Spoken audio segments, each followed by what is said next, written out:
As we hear the horn sound, we are kicking off semifinal number 1, Vahine Fierro versus Betty Lou Sakura Johnson for a chance to make it in the final here as we go for the GWM Aussie Treble, which will be decided at the end of Margaret River. First paddle and first wave goes to our surfer from French Polynesia. It's up and out, so she didn't want to even worry about the hassle for priority bugs. Let's get an Oakberry surf conditions report in a moment as we've got a rider up, Vahine Fierro, delaying our surf report because she's got some surfing to do, and she will just kind of feel out her equipment, just a little settler once again as she's moving away from Betty Lou down the point.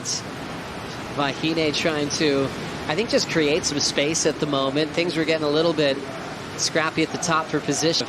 A series of wild cards to compete on the tour. Small inside wave, but Vahine just wants to get started up and down. But she had a few thirds, even at her home break, before she had that. When you talk about just women's surfing being pushed, it has to be one of my favorites. Little wrap to start, opening ride for Betty Lou. Quick jam there. Punching that section out, so a couple of little turns. I think she just felt she wanted to get going. An outstanding ride, but she got a little bit going here, Flick. Yeah, she's got a couple of wraps, a couple of little jabs in the pocket. Really difficult wave to surf, just with how cupped out it is. Sometimes surfers just like to hear a little rundown to kind of keep it in one ear. Erin's just so well prepared for this heat with Sally coming up next. Here's Vahine. Nice, easy paced single maneuver. You know, just let's watch Vahine's first. So just one big crack on the back end. And things still a bit tricky coming off the low tide. Betty Lou trying to create a moment for herself. Good section to use that speed into a carve. Off the lip this time, and she rides away. So she was trying to be ultra selective. Now she's adjusting her game plan, surfing what's in front of her. Vahine, but behind her, it was this two-turn combo from Betty Lou that we're looking at. Just the wrap here in the pocket, and then she really lines up this last section, gets there nice and early and whips through. So, but right now, you still just it's very shallow out there, it's very fast, and I think Betty Lou's doing a good job at just identifying that. Here comes Betty Lou. Jumping on surfboards from Mayhem this year with priority. Vahine will get the rest of it. Quick snap, bottom drops out. The Tishing's got a lot of speed and belts it. What a great read for Vahine. Had so much speed as that bottom just went square as we take a look, Flick. Oh, she had to give, Betty Lou had to give way for Vahine, but she sets this up beautifully. Just winds it up, upside down. Perfect timing. Let's have a look from this angle. So that's the setup turn, and then she weaves down the line. She eyes off this section.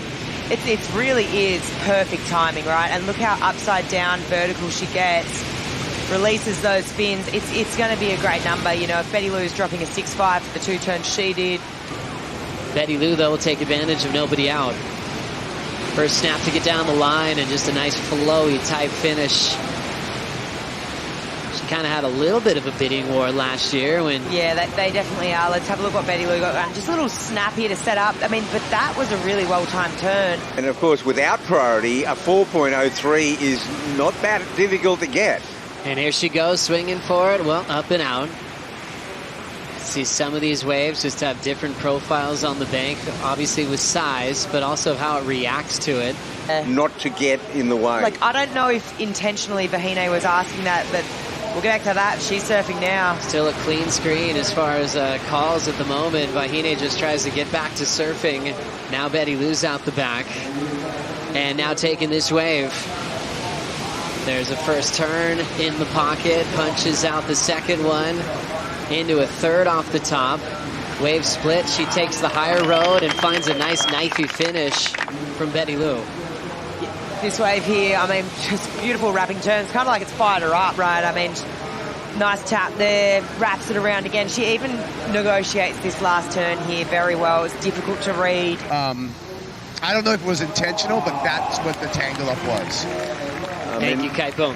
Yeah, I mean, my read on the situation was that it wasn't malicious, but what it was an entanglement where... Oh, and that's a new rivalry in the making there, and Betty Lou just understanding the rules and playing them, and in the way that she was able to get the blocking call, just kind of paddling right behind Vahine, made that late decision. She knows she has undisputed right of way, so Yeah, she was going to get 13 plus points.